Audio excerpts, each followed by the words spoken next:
course, this Saturday, talkSPORT brings you heavyweight commentary as Anthony Joshua faces his late opponent, Robert Helenius. It's live at the O2 Arena. That's AJ against Helenius.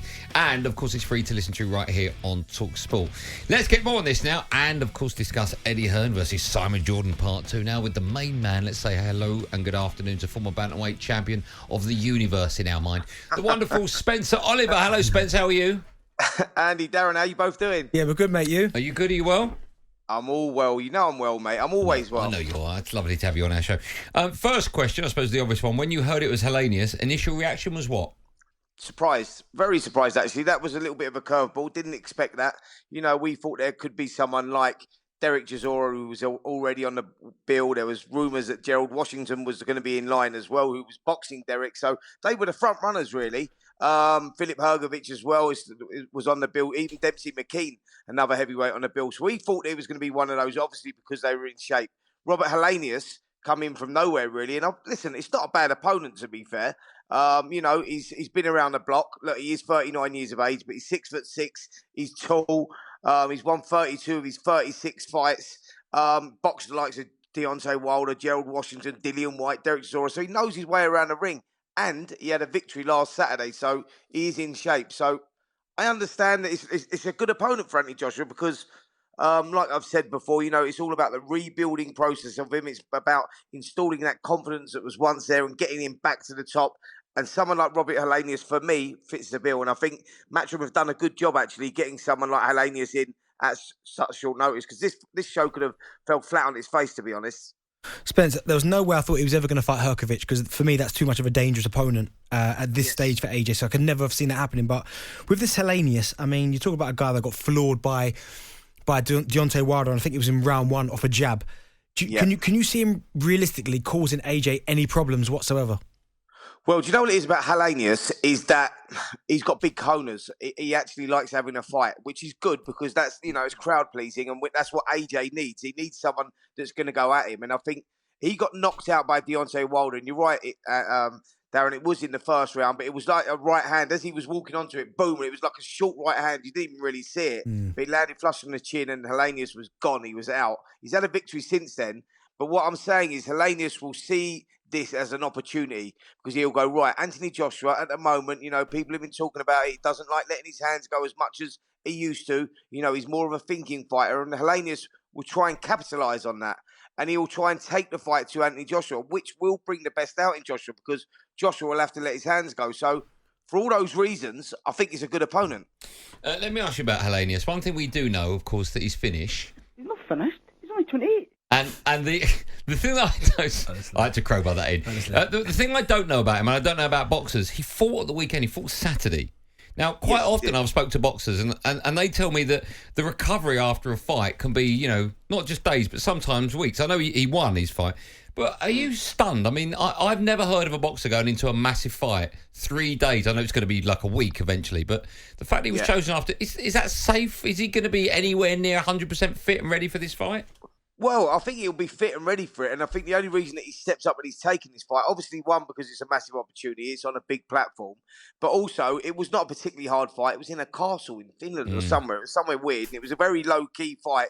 But it was a rebuilding fight for him, really. So it was not a particularly good opponent. After he got flattened by Wilder, he needed to reinstall some confidence himself. And he got that victory. So it was a low-key fight, really. It was nothing of any sort of magnitude. So, obviously, that's like good prep, good, you know, for going into a fight like Anthony Joshua. Yep, a week's not ideal. Of course it's not, but that's in those cases where you have like a real ding-dong. And if I'm totally honest, it was a one-sided affair that he had on Saturday night. Now, Spence, I'm sure you're aware of it, that the head of Matchroom Sport, Eddie Hearn, and Simon Jordan came face-to-face again in the talkSPORT studio this morning.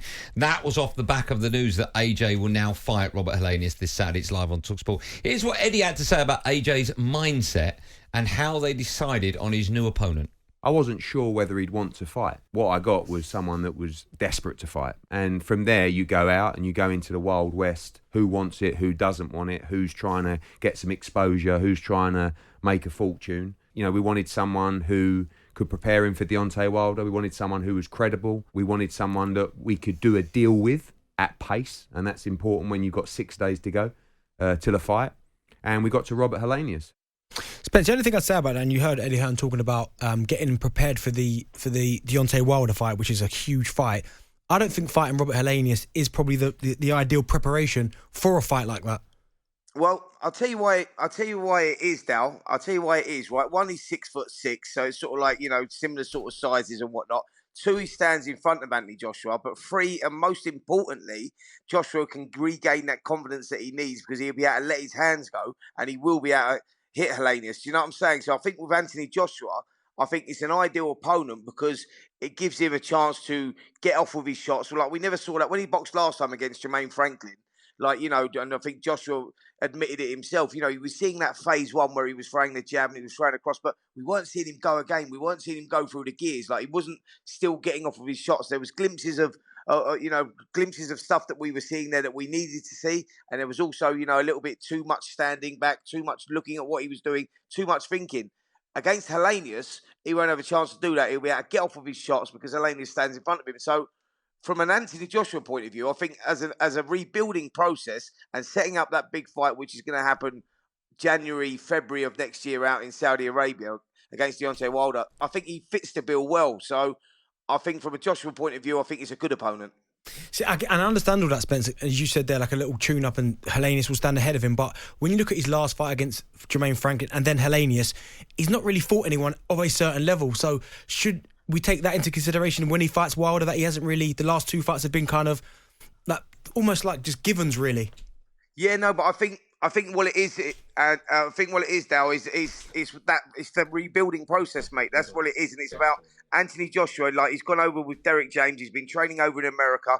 He has one fight with Jermaine Franklin, and then people are judging him on it. And I know for a fact it takes more than that to get used to your trainer, to work on things that you're working on, getting off with shots, and this is the perfect opponent for him to do that.